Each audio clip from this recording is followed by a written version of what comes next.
Hey y'all, welcome back to the channel. Today I am going to be talking to you about a business that is making people cash out, and I mean cash out big in Africa right now. This business is no new business, but your success in this business will depend on the personal touch you will bring to it and how you go about it as a whole. This business is so important because it has to do with our health. And as we know, no matter how hard we work and no matter how much we earn, if we aren't healthy, we are actually chasing the wind. So as the goal-getters that you are and as the entrepreneurs that you are, this business is one of those businesses you should take very seriously in Africa. As you must have guessed by now, we are talking here of the gym business or fitness center business. In this video, I am going to be pointing out to you the importance of this business in Africa, and also I am going to be pointing out to you some of the reasons why people fail in this business in Africa. And I am obviously going to be giving you how you could go about it or how you could avoid some of those mistakes in order for you to make your gym business a success in Africa. Sometime last month, we launched a reparation series wherein we are going to be taking some businesses and pointing out to you why those businesses are failing and therefore bringing forth solutions to you. So we made a reparation video on the salon business or beauty related businesses. So I am going to be linking it somewhere in the comment section to where to watch it if you are interested in such a business or if you own such a business. The reason why we came up with this series is that we noticed that lots of businesses fail in Africa, not because of lack of funds, but because of inadequate strategy or poor management. My name is Elvin Jik and you're watching Africa Today. So without wasting much of your time, let's dive straight into the point.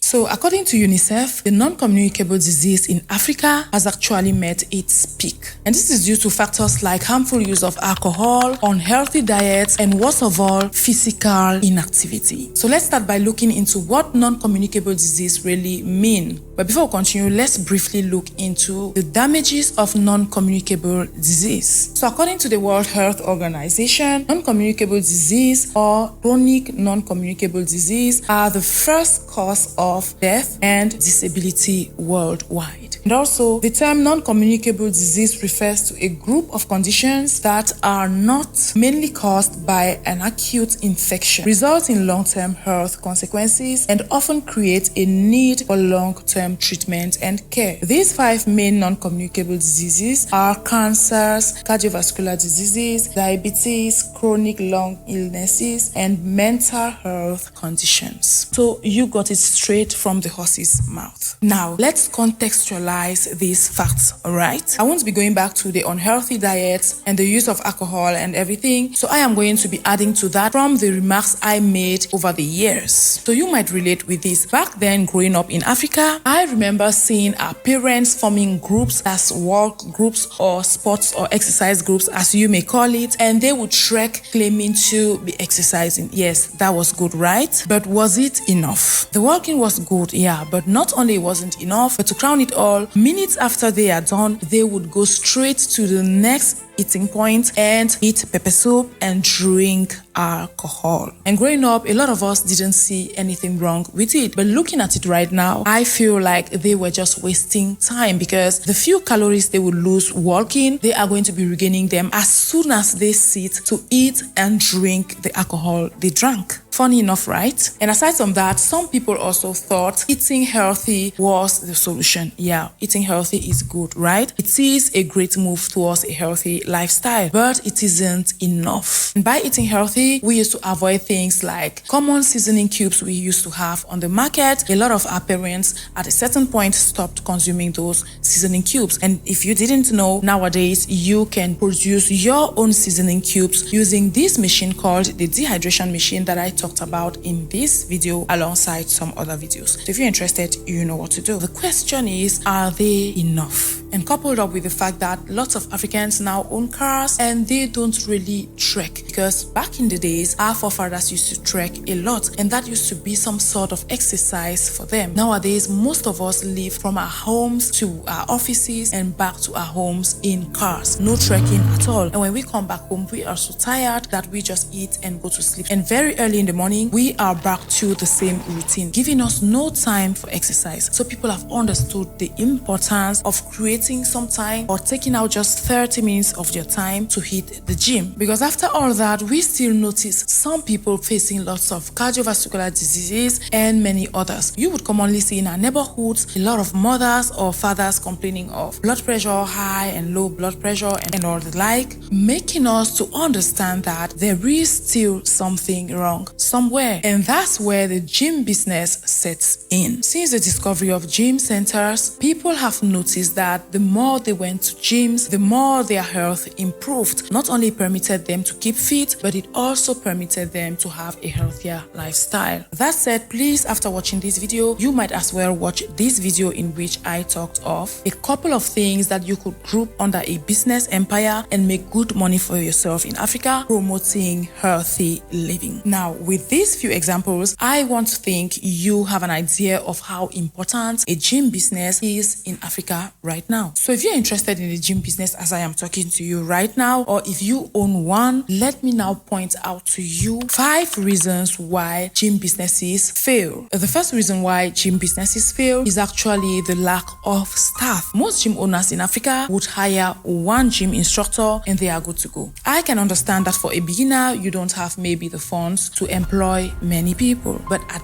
least a minimum of 2 to 3 gym instructors should be considered. This is because you need to understand that your gym attendants need instructors to actually accompany them through the process. The main reason why most people come to gyms is to benefit from the expertise of the fitness coaches. So if you've got only one person, it is crystal clear that they can't attend to all the clients, thereby always leaving some clients with grudges who end up going home unsatisfied. And you don't want that for your business, right? So if you own a gym right now or you are planning to start one, you know what to do. Now, the next reason why gym businesses fail in Africa is often broken or faulty equipment. Yes, African gyms are fond of that. For a gym owner, once you've bought the equipment, you know that you've invested for a lifetime. But you forget that gym equipment is just like any other equipment and needs to be taken care of or replaced from time to time. Let's just say after maybe every 3 years, make sure to change some, if not most of your gym equipment. I want you to understand that there's no way you could be making good money if you aren't spending money, all right? Most times we, the Africans, we love to focus on the profit and minimize our expenses or our upkeep. And the gym business is one of those businesses where you forget that your fixed capital needs to be recycled from time to time or replaced from time to time. At times, just put yourself in your customer's shoes. Would you love or appreciate a torn or worn out equipment? Imagine working out on an equipment that is basically torn. You aren't going to be satisfied. You are going to be frowning. And you should know that a fitness section needs to be as enjoyable as possible. It is actually a therapeutic something. So your clients need to actually feel good exercising in your gym. That's why in most gyms you would get music playing in the background to keep the session as fun as possible. Take care of your equipment, because if your customers aren't satisfied with your equipment, they could be managing you just for some time. But as soon as someone opens a gym nearby or even a little bit far and that is well equipped with brand new machines, you are definitely going to be losing customers. So please, if you own a gym already or you are about to embark on one, please do well to take this point seriously. And that leads us to the next point, which is the lack of attention. Yes, you are a gym owner, yes, but are you monitoring what's going on in your gym? Are you actually making sure that your gym instructors or fitness coaches are doing their job the proper way? Always have it at the back of your mind that it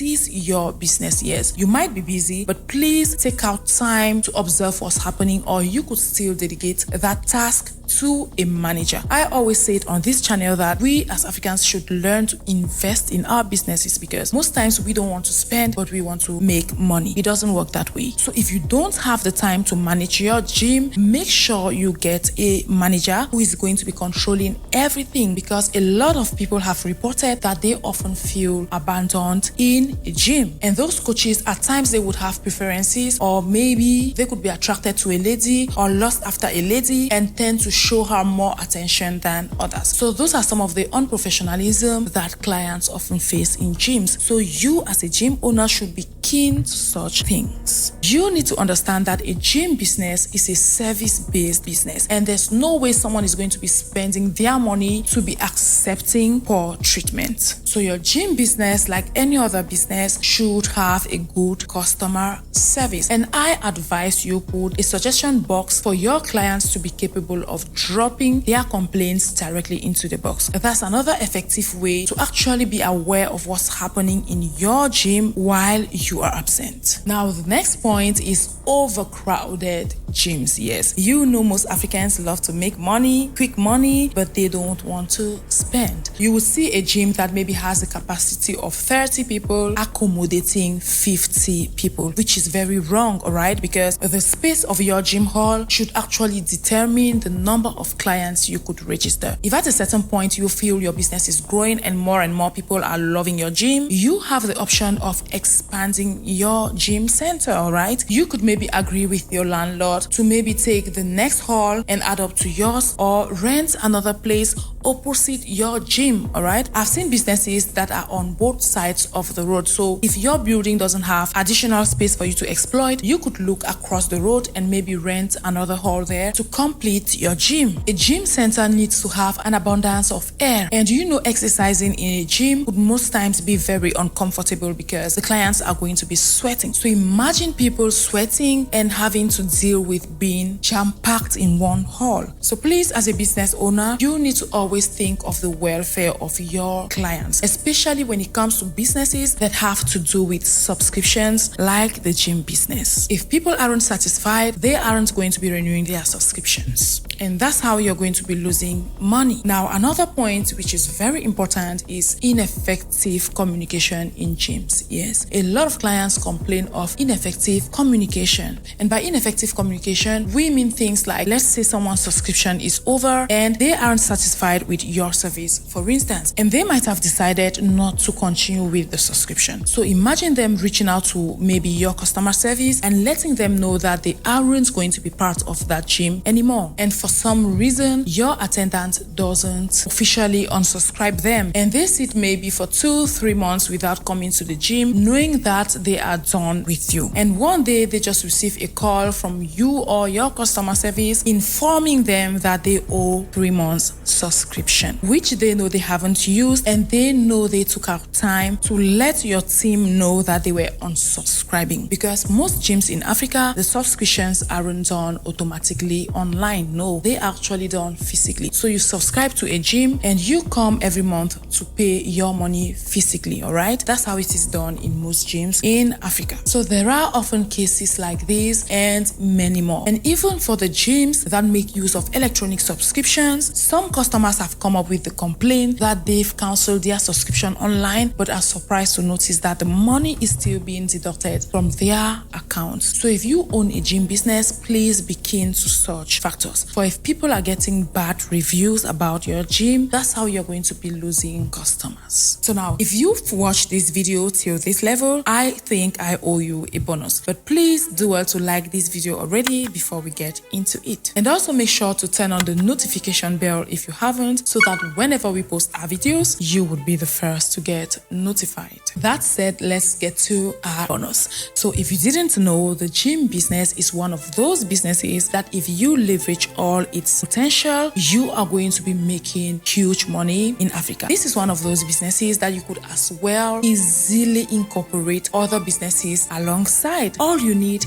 is to have extra space in your gym or an extra room in your gym. So let me give you some of the businesses you could actually attach around your gym and make good money for yourself. The first business is a barbing studio. Yes, you know, these cute modern modern barbing studios, preferably painted white and black or some other cute color that's going to be attracting people to your gym. And your clients, after hitting the gym, can immediately just get in and have a shave before going home to have their bath. Now, the next business that you could actually incorporate into your gym business is obviously the selling of sportswears. Yeah, you know these cute two pieces that ladies wear, you could sell them. The ones the men wear, you could sell them as well. No one loves discomfort during any exercise. So if you could lay your hands on a brand or just randomly pick very comfortable sneakers and sell them in your gym, I can guarantee you that you are going to be making good money. Now, the next thing you could also sell is supplements. Yes, organic ones preferably. Supplements that have to do with vitamin C, vitamin E, and also things like fish oil, calcium, and many others. So basically just sell those things you know would interest your clients. Always have at the back of your mind that most gym clients are people who take their health very seriously. So once you sell anything that could promote a healthier lifestyle, they are sure going to be buying. That goes to say that you must make good use of things like natural juices. Yes, make sure you sell water and natural juice in your gym, and if possible, sell alkalized water. You can do more research to know what I mean by alkalized water. So if you sell alkalized water and natural fruit juices, comfortable sneakers and sportswear, supplements, and you have a barbing studio, I can guarantee you, my dear goal-getters, that you are going to be making millions in Africa. And I can't go without thanking our dear members. Thanks for joining the Goal-Getter community, and I just want you to know that we really appreciate your subscriptions, and we can guarantee you that your subscriptions are going to go a long way to help Africa as a whole. That said, thanks for watching this video, as I'll see you on my next one.